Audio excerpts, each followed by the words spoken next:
The message came at exactly midnight. Every time zone. All at once. Every screen on Earth went dark. Televisions, phones, computers, even the digital billboards in Times Square and the small monitors in village shops across rural Asia. For 3 seconds, the world held its breath. Then, the face appeared. It was not human. The creature had gray skin stretched tight over a skull that seemed too long. Its eyes were black pools without any white, and when it spoke, rows of needle-thin teeth flashed behind thin lips. The voice that came through was cold, mechanical, translated into every language simultaneously. People of Earth, I am Admiral Koren of the Velroth Empire. Your planet has been chosen. You will surrender all resources, all technology, and all military forces within 48 hours. Resistance will result in complete destruction. This is not a negotiation. This is your only warning. The transmission ended. The screens returned to normal. For a moment, nothing happened. Then, the world erupted. In Seoul, Captain Hana Park was eating a late dinner when her phone exploded with notifications. She was 34 years old, a veteran of the United Earth Defense Force, and she had seen many strange things in her career. But nothing like this. She drove through streets already filling with panicked crowds. People were running, screaming, some praying, some fighting. Police sirens wailed from every direction. By the time she reached the Defense Command Center, the building was surrounded by military vehicles and soldiers. General Do-Yoon Kim met her at the entrance. He was an older man with gray hair and steady eyes that had seen too many wars. Tonight, those eyes looked troubled. You saw the message, he said. It was not a question. Everyone saw it, Hana replied. Is it real? Our satellites detected a fleet entering the solar system 6 hours ago. 300 ships, Captain. Each one larger than anything we have ever built. Hana felt her stomach drop. 6 hours? Why were we not warned? Because they blocked our communications. They wanted the announcement to be a surprise. The general walked toward the main command room, and Hana followed. They have been watching us for some time. Studying us. They think we are weak. Weak. Are we? General Kim stopped walking. He turned to face her, and something strange flickered in his eyes. Something that might have been a smile, if the situation was not so terrible. That depends on who you ask. Inside the command room, chaos reigned. Officers shouted into phones. Screens showed satellite images of massive ships positioned around Earth, like wolves circling prey. World leaders were demanding answers, and nobody had any to give. Hana studied the images of the alien fleet. The ships were ugly things, all sharp angles and dark metal. Weapons systems bristled from every surface. One ship alone could probably destroy a continent. We cannot fight this, she said quietly. No, General Kim agreed. Not as we are. She looked at him. What does that mean? Before he could answer, another officer called out. General, they are demanding a response. They want our surrender broadcast in 1 hour. The room went silent. Every eye turned to General Kim. The weight of the entire world pressed down on his shoulders, and Hana could see him feeling it. Then give them a response, he said calmly. But not the one they expect. 1 hour later, the Velroth fleet received a transmission from Earth. Admiral Koren sat on his command throne aboard the flagship, surrounded by his officers. He had conquered 14 worlds in his career. Each one had surrendered quickly once they understood the power arrayed against them. He expected Earth to be no different. The human appeared on his screen, a female, small and fragile-looking, wearing a military uniform. Her name, according to their intelligence, was Hana Park. She was not a leader of their world, just a middle-ranking officer. The admiral found this amusing. Speak, human, he commanded. Hana stood straight. Behind her, the command room was silent. Every person on Earth was watching. Admiral Koren, she began, her voice steady. I speak for the people of Earth. We have received your demands. And we refuse. Whispers rippled through the Velroth bridge. Koren leaned forward, his black eyes narrowing. You refuse? You understand what this means? I understand that you have come to our home with weapons and threats. I understand that you see us as weak, as primitive, as easy prey. Hana paused. You are wrong. The Admiral laughed. It was a harsh, clicking sound. Wrong? We have destroyed civilizations 1,000 years more advanced than yours. Your weapons are toys. Your ships are garbage. What could you possibly do against us? Hana smiled. It was not a friendly smile. You have been watching us, Admiral. You have studied our wars, our conflicts, our history of violence against each other. But you made a mistake. You saw our fighting as a weakness, a sign of a divided species that would crumble under pressure. She stepped closer to the camera. What you do not understand is that we have been holding ourselves back. We fight each other because there has never been a threat great enough to unite us.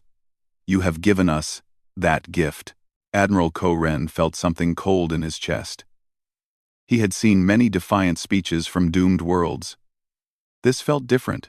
As we speak, Hana continued, every nation on Earth is setting aside their differences. Every soldier, every pilot, every scientist is working together for the first time in human history. And something else is happening. Something even we do not fully understand. The Admiral checked his sensors. The readings from Earth were changing. Energy signatures were appearing across the planet. Signatures that made no sense according to his instruments. What is this? He demanded. I do not know, Hana admitted. But I feel it. We all feel it. Something in our blood is waking up, Admiral. Something old. Something that has been sleeping for a very long time. Her eyes seemed to flicker, just for a moment. A flash of gold in the brown.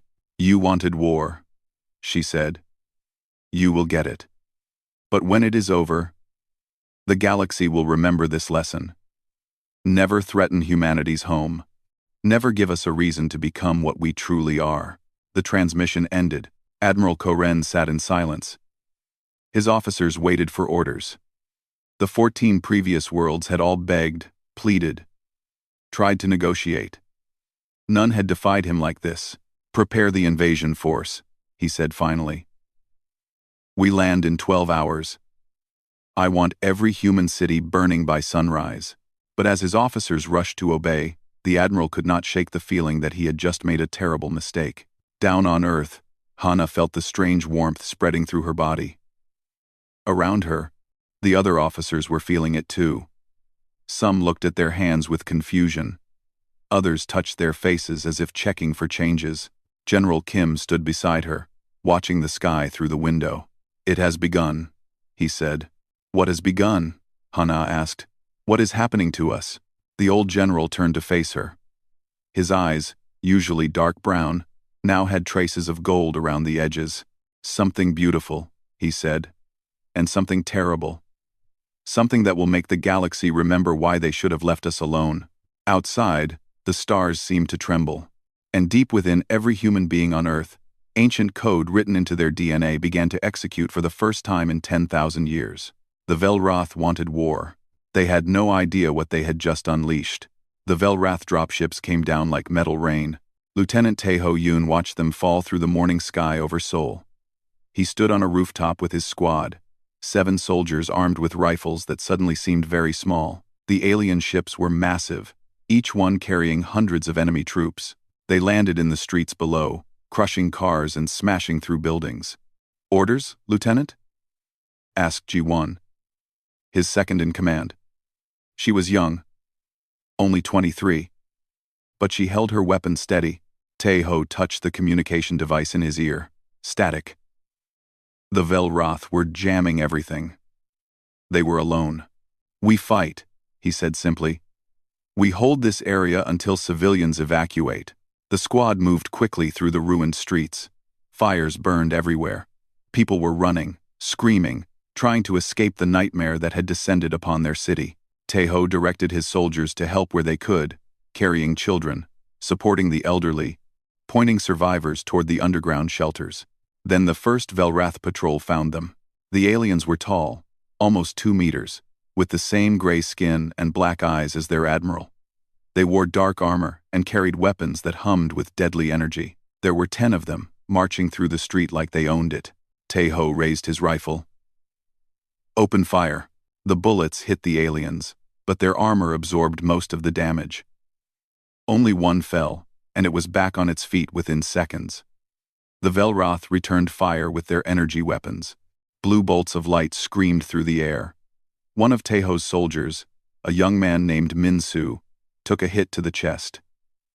He went down and did not move. Fall back, Taeho ordered. They ran.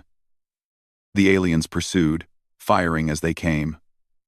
Another soldier fell. Then another. Ji-won grabbed Taeho's arm and pulled him into an alley as an energy bolt scorched the wall beside his head. We cannot win like this, she gasped. Taeho knew she was right. Their weapons were not good enough. Their armor could not protect them. Against this enemy, they were like children fighting adults. Then he felt it. It started in his chest, a warmth that spread through his body like fire. His heart began to beat faster. His vision sharpened. Colors became brighter. Sounds became clearer. He looked at his hands and saw the veins glowing faintly beneath his skin. Lieutenant? Ji-won was staring at him with wide eyes. He touched his face. What about them? They are gold. The Velroth soldiers rounded the corner into the alley. They saw the two humans and raised their weapons. The leader made a sound that might have been laughter. Run, little creatures, it said in broken Korean. Run and die tired. Taeho stepped forward. He did not know why. He was not thinking anymore. Not in the normal way. Something older was guiding him. Something written in his blood. The first alien fired. The blue energy bolt flew toward Taeho's face. He moved. Later, when he tried to explain what happened, he could not find the right words. His body simply was not where the bolt expected it to be. He flowed around the attack like water around a stone. Then he was running. Faster than he had ever run before. Faster than any human should be able to move. He reached the lead alien in less than a heartbeat. His fist, glowing with that strange golden light, punched through the creature's armor like it was paper. The Velroth soldier looked down at the hole in its chest with surprise before falling dead. The other aliens opened fire. Taeho moved between the bolts, weaving through the energy attacks like a dancer through raindrops. He struck again and again. Each blow was perfect, each movement exactly right. In 10 seconds, 10 aliens lay dead at his feet. Ji-won emerged from the alley, her mouth hanging open. How? She whispered. Taeho looked at his hands. The glow was fading now, but he could still feel the power inside him, sleeping but ready to wake again. I do not know, he admitted. But I think it is happening to everyone. Adu. She showed him her own hands. The same faint golden light pulsed beneath her skin. Across the city, across the world, humans were discovering the same thing. Commander Rocktel of the Velroth ground forces received the first reports an hour after landing. His units in Seoul were being destroyed. Not defeated. Not pushed back. Destroyed. That is impossible, he said to his aide. They are primitive. They have no advanced weapons, no special training. The aide showed him the footage captured by a dying soldier's helmet camera. Rocktel watched as a human female, small and seemingly unarmed, tore through an entire squad. She moved faster than his eyes could track. When she was finished, she looked directly at the camera. Her eyes burned like twin suns. What is this? Rocktel demanded. We do not know, Commander. Similar reports are coming from every landing zone. The humans are changing. Rocktel contacted the fleet in orbit. Admiral Koren's face appeared on screen, annoyed at being disturbed. What is it? Admiral, we have a problem. The humans are not fighting like they should. They are demonstrating abilities that our intelligence did not predict. Explain. Rocktel sent the footage. He watched as the Admiral's expression changed from annoyance to concern to something that might have been fear. Enhanced speed. Koren muttered. Enhanced strength. Rapid regeneration. This was not in any of our scans. It was not there before, Rocktel said. Whatever this is, it started after we announced the invasion. We triggered something. The Admiral's black eyes narrowed. Send more troops. Double the numbers at every location. Whatever this is, it cannot affect all of them, but it could, and it did. In London, a construction worker named Daniel Kim lifted a fallen building off trapped survivors, then ripped a Velrath transport ship out of the sky with his bare hands. In New York, a grandmother named Sunja led a group of children to safety, killing 17 alien soldiers along the way with a kitchen knife and reflexes that defied physics. In Tokyo, a teenage girl named Yuna stood alone against 100 Velroth warriors. When the smoke cleared, only she was still standing, her golden eyes scanning for more enemies. Back in Seoul, Taeho gathered the surviving soldiers. There were 12 now, including G1 and 3 others who had joined them during the fighting. All of them had changed. All of them had those golden eyes. "We need to push them back," Taeho said. "We need to show them this city is not theirs. There are thousands of them," one soldier pointed out. G1 smiled. It was the smile of a predator. "And there are millions of us. And we are just getting started." They moved through Seoul like ghosts. The Velroth had set up checkpoints, guard posts, command centers. One by one, Taeho's squad eliminated them. News spread quickly through the alien ranks. The humans were not running anymore. The humans were hunting. Commander Rocktel retreated to his main base, surrounded by his best troops. He had requested orbital support, but Admiral Koren was dealing with his own problems. The human resistance had spread to space. Somehow, modified human vessels were engaging the fleet, piloted by crews with reflexes that no computer could match. "We were told they were weak," Rocktel said to his aide. "We were told this would be easy." "The reports were accurate, Commander. At the time of observation, they were weak." "Then what changed?" The aide had no answer. That night, Taeho stood on the same rooftop where he had watched the invasion begin.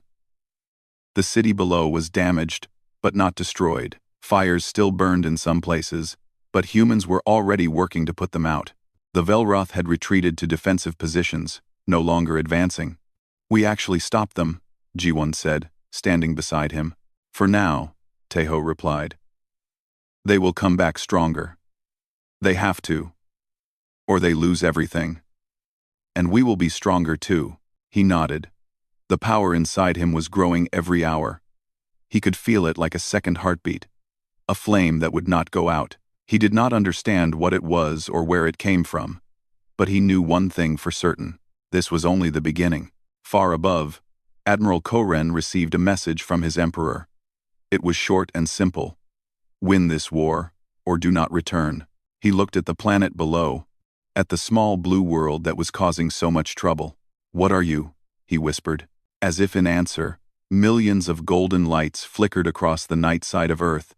Millions of humans, awakening to their true nature, preparing for the next battle. The Velrath had come to conquer.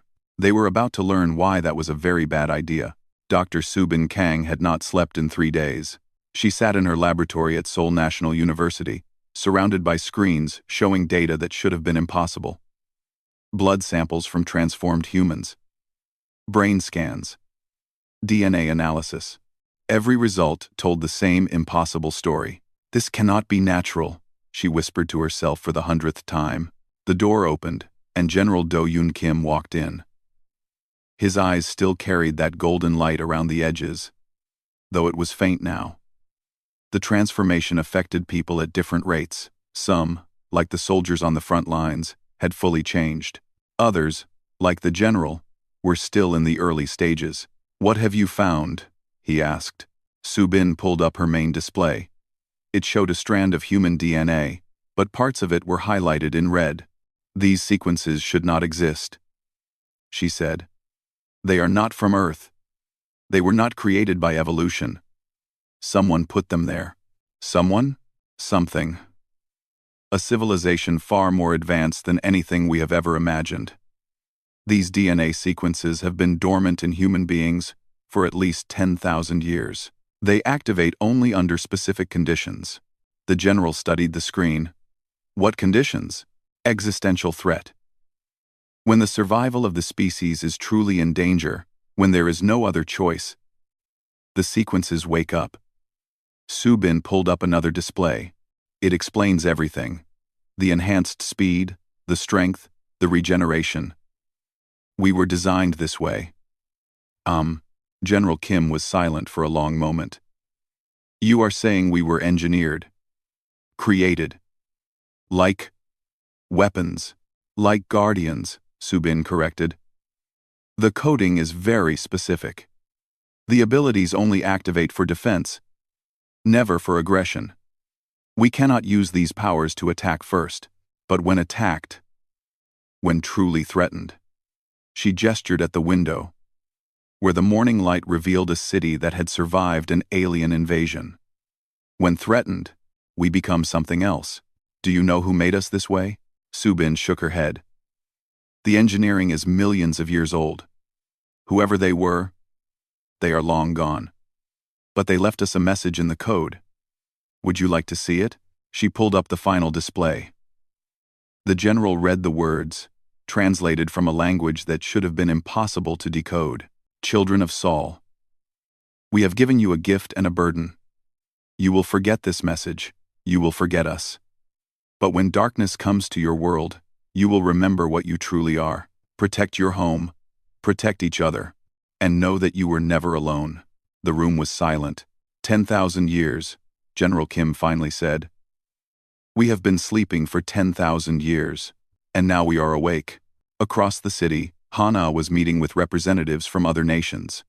The transformation had united humanity in a way nothing else ever had. American generals sat next to Russian commanders. Chinese scientists worked alongside Japanese engineers. Old hatreds seemed small and foolish when facing an enemy from the stars. The Velrath have retreated to defensive positions on all continents, reported a European officer. They are receiving reinforcements from orbit, but they are not advancing. We. They are scared, said an American commander. For the first time in their history, they do not know what they are fighting. Hana stood at the head of the table. Her transformation was complete now.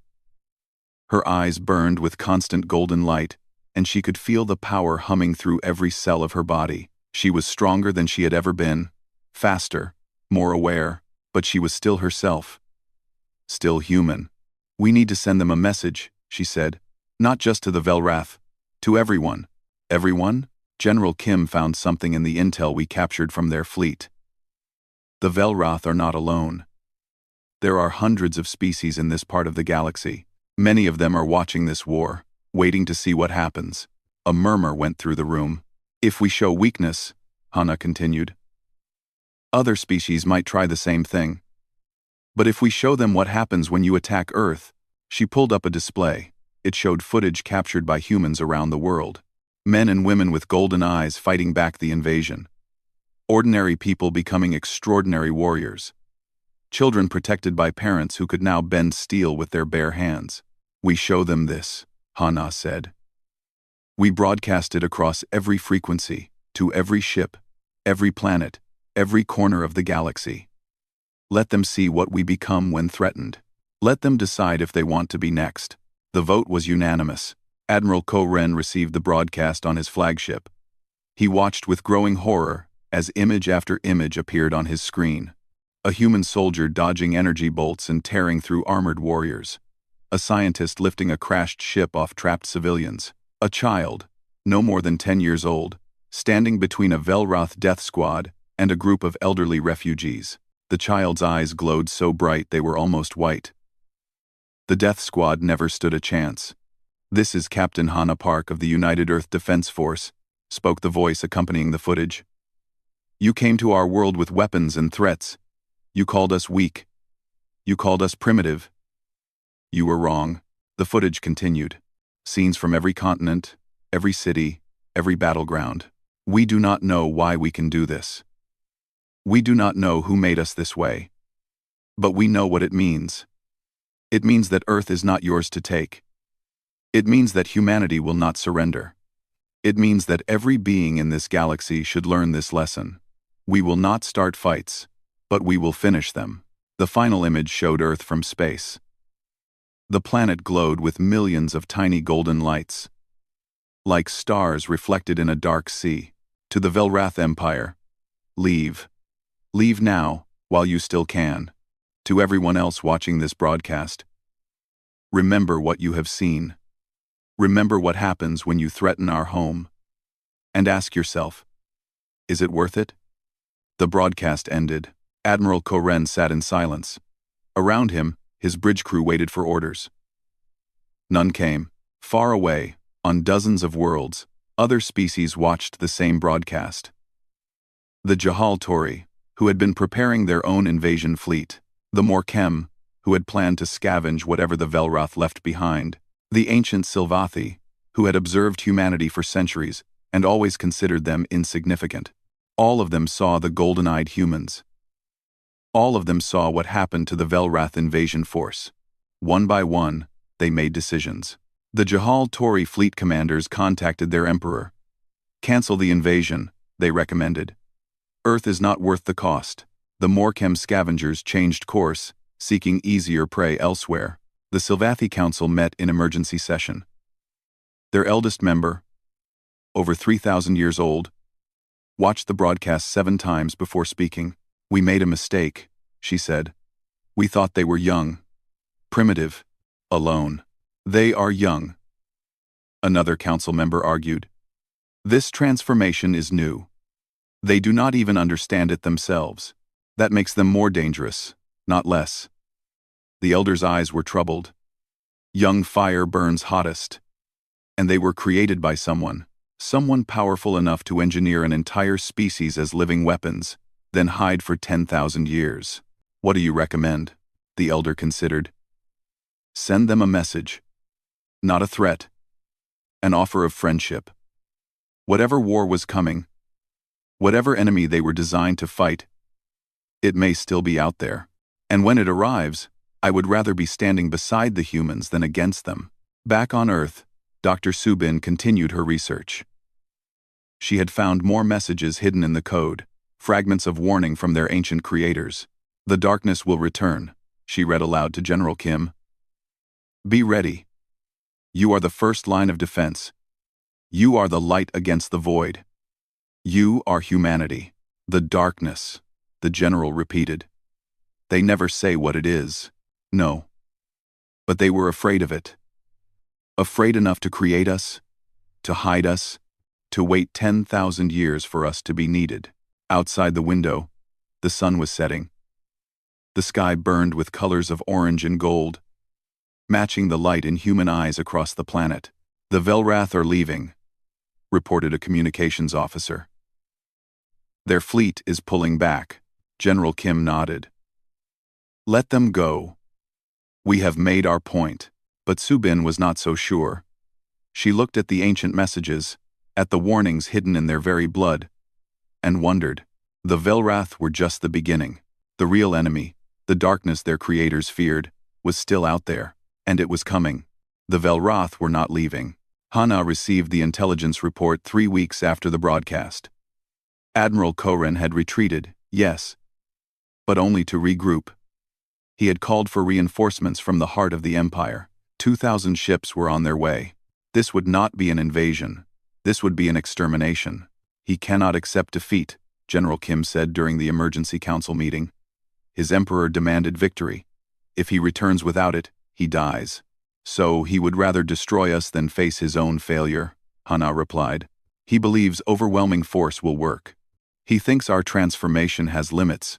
Hana looked around the room. Every human present had completed the change. Golden eyes glowed in the dim light. They were all stronger now. Faster. More capable than any normal human had ever been. But 2,000 ships was a number that defied even their new abilities. Does it have limits? She asked. No one answered.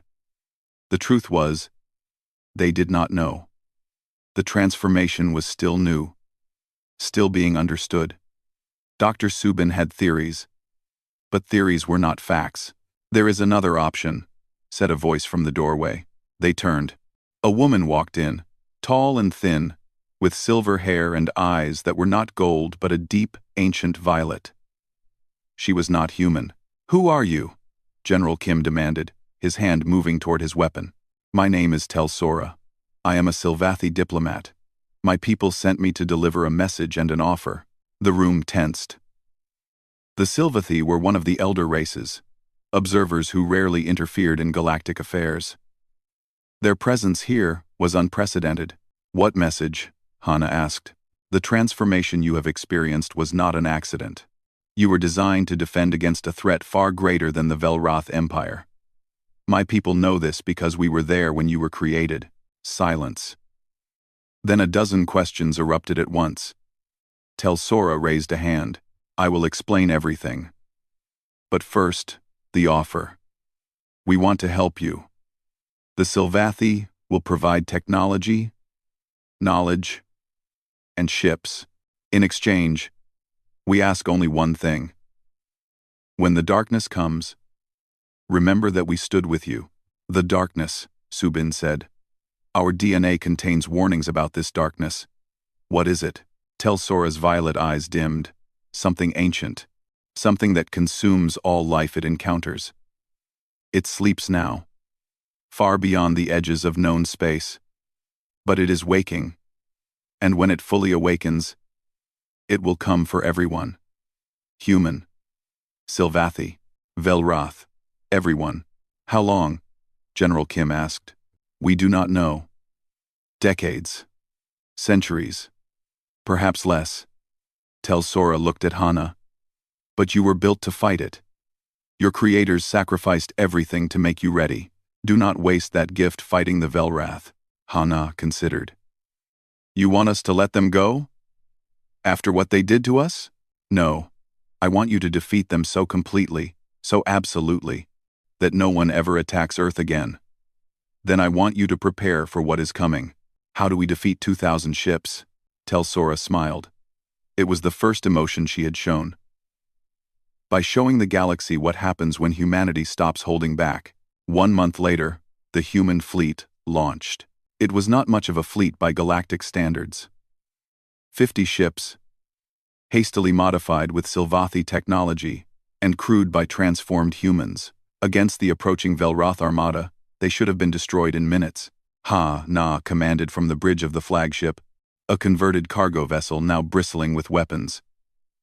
Teho led the ground assault teams. G1 coordinated the fighter wings. Every crew member had golden eyes. Every one of them was ready to die for Earth. Velrath fleet detected, reported the navigation officer. 2,347 ships. They will reach firing range in 6 hours. Ha-Na studied the tactical display. The enemy fleet filled the screen like a swarm of angry insects. Admiral Koren's flagship sat at the center, protected by rings of warships. Broadcast on all frequencies, she ordered. The communication officer nodded. Channel open. Admiral Koren, Hana said. This is Captain Hana Park. We are coming for you. You can surrender now. Or you can watch your fleet burn. Choose. The response came quickly. Koren's face appeared on screen, his black eyes burning with hatred. You dare threaten me? You are 50 ships against thousands. This is not bravery, human. This is stupidity. Call it what you want. But you should know something. Hana leaned forward. We have spent the last month training, learning, understanding what we have become. We are not the same species you attacked 4 weeks ago. You are still flesh and blood. You can still die. We can die, Hana agreed. But we will take a lot of you with us. More than your empire can afford to lose. More than any empire has ever lost in a single battle. Is your pride worth that price? Koren cut the transmission. The battle began 2 hours later. The Velrath expected human ships to fight like human ships. Slow. Predictable. Limited by reaction times and computer systems. They were wrong. Ha-Na flew her flagship directly into the heart of the enemy formation. Energy bolts filled space around her. But she danced between them, feeling the ship as an extension of her own transformed body. Behind her, 49 other ships did the same. The Velrath gunners could not track them. Their targeting computers could not predict where the human ships would be. It was like trying to swat flies with a hammer. First wave destroyed, reported Tejo from his assault ship. Moving to second line. Fighter wings engaging, G1 added. Enemy casualties at 12% and climbing. Koren watched his fleet tear itself apart. Ships crashed into each other trying to target the small human vessels. Fighters exploded before they could launch. His greatest weapons were useless against an enemy that could see the future. How are they doing this? He demanded. His tactical officer had no answer. The humans were not using better weapons or stronger shields. They were simply faster, smarter, more coordinated than anything the Velrath had ever faced. It was like fighting a single organism with 50 bodies. 2 hours into the battle, half the Velrath fleet was gone. Hana guided her ship toward the flagship. Enemy fire poured at her from every direction. But she moved through it like water through rocks. The golden light in her eyes was blazing now, brighter than ever before. "Admiral," she broadcast, "your fleet is finished. Surrender or die with them." "I will never surrender to you," Koren snarled. "Then you will die." The flagship's main weapon charged. It was the most powerful gun in the Velrath Navy, capable of destroying a moon. Koren aimed it directly at Hana's ship. She did not move, did not dodge, did not try to escape. Instead, she flew directly at the barrel. The weapon fired. Hana's ship flew into the beam. Every Velrath watching expected her to vaporize instantly. She did not. The transformed crew generated a shield of pure will, golden light blazing from every porthole. The energy beam split around them like water around a stone. They emerged from the other side, hull intact, still accelerating. Hana's ship crashed through the flagship's bridge. The impact should have destroyed both vessels. Instead, she and her crew stepped out of the wreckage, golden eyes blazing, standing in the ruins of Koren's command center. The admiral lay beneath a fallen beam, broken and dying. Hana stood over him. "You wanted to know what we are," she said. "We are humanity transformed. We are Earth's defenders.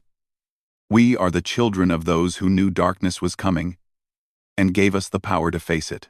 Koren coughed blood. You are monsters." "No. We are exactly what you made us. You attacked our home.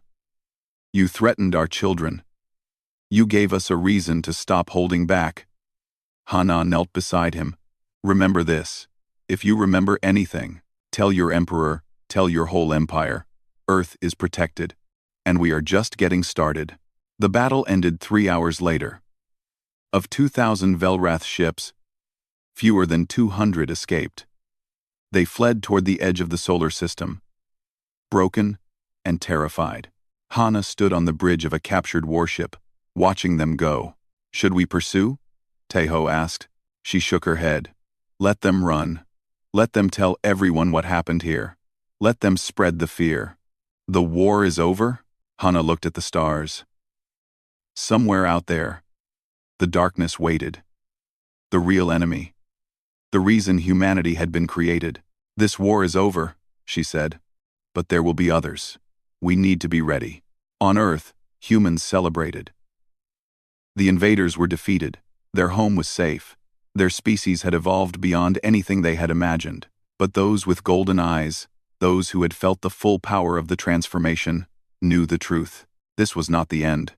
This was the beginning of something far greater and far more dangerous. The war ended on a Tuesday.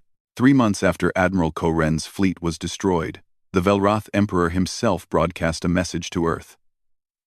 His name was Vorketh, and he was the first emperor in Velrath history to ask for peace. "We acknowledge the strength of humanity," his message said.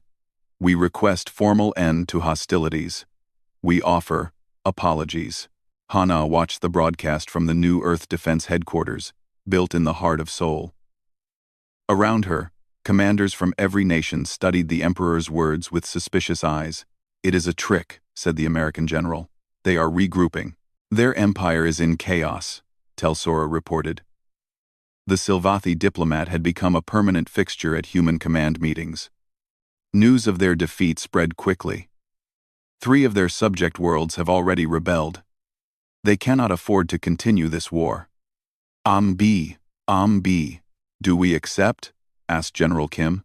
Everyone looked at Hana. In the months since the transformation, she had become something more than a captain. Not by official appointment, but by natural consensus. When humanity needed a voice, they looked to her. We accept, she said. On conditions. The peace treaty was signed 1 month later. The Velrath released all prisoners.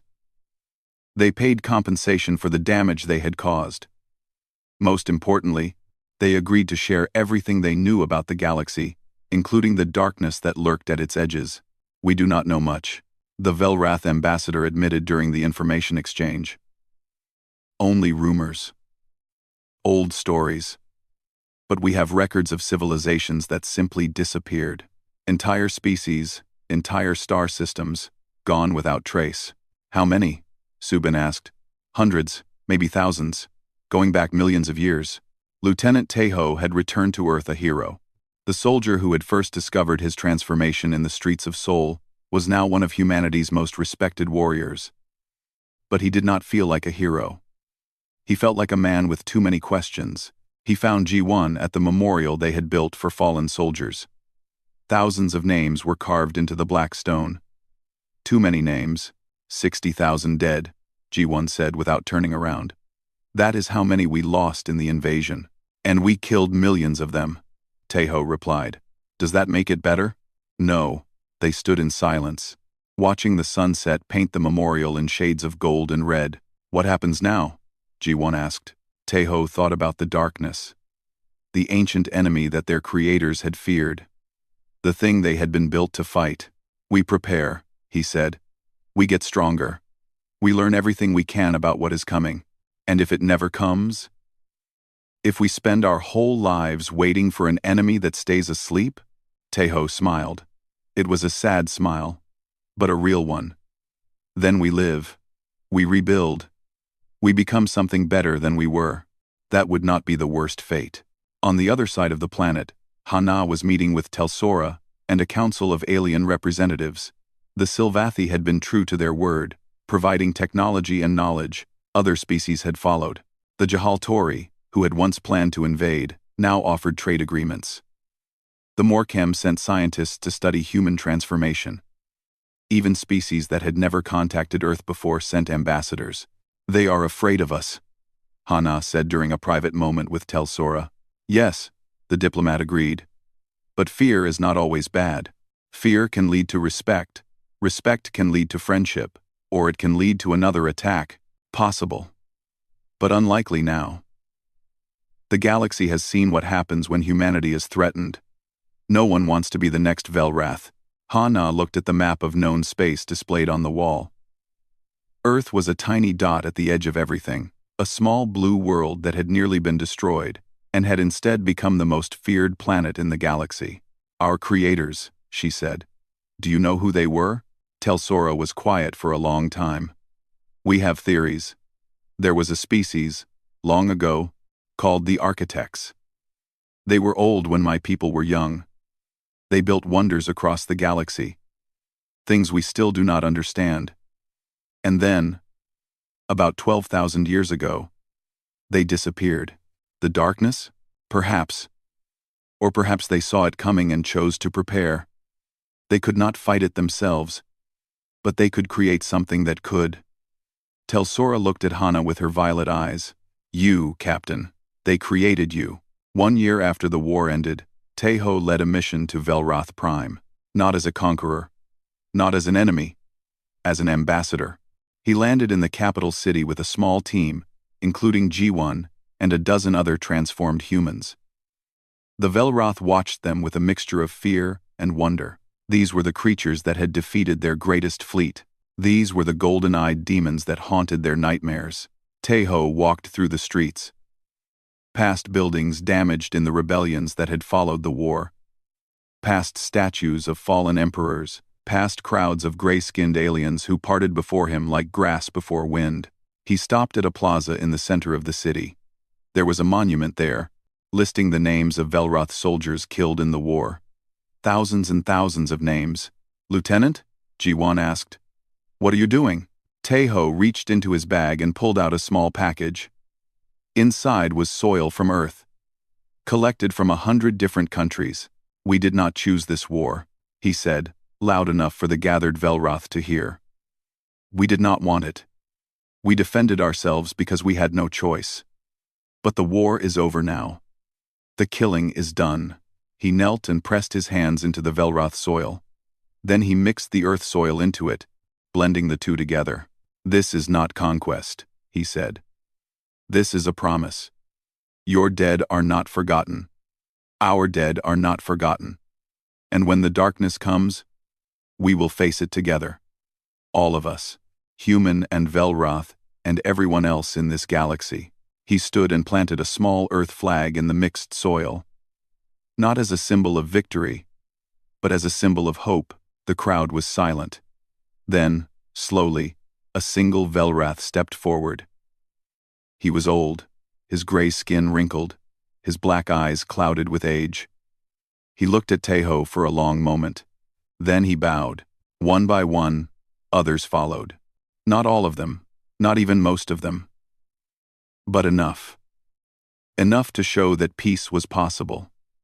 Enough to prove that yesterday's enemies could become tomorrow's allies. Back on Earth, Hana received word of what Taeho had done. She smiled. The first real smile she had felt in months. "Maybe they were right," she said to General Kim. "Who?" "Our creators, the architects. Maybe they knew that making us warriors was not enough. Maybe they knew that the real strength of humanity was not our ability to fight, but our ability to forgive, to rebuild, to choose mercy when we had every reason to choose revenge." General Kim nodded slowly. "It is a nice thought. It is more than a thought." Ha-Na looked out the window at the city below. Seoul was rebuilding. New towers rose where old ones had fallen. Children played in parks that had been battlefields. Life went on. "We were changed," she said.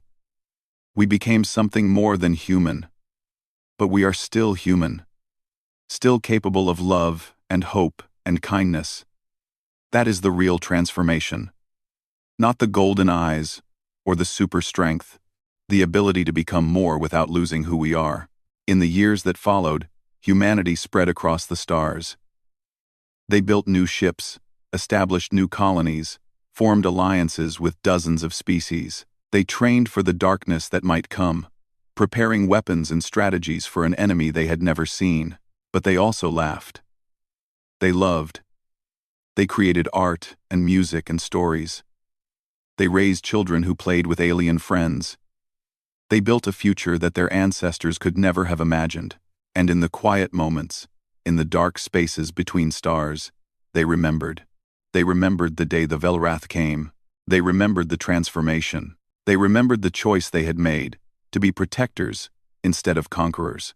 And they looked forward to whatever challenges awaited, knowing they would face them the same way they had faced everything else.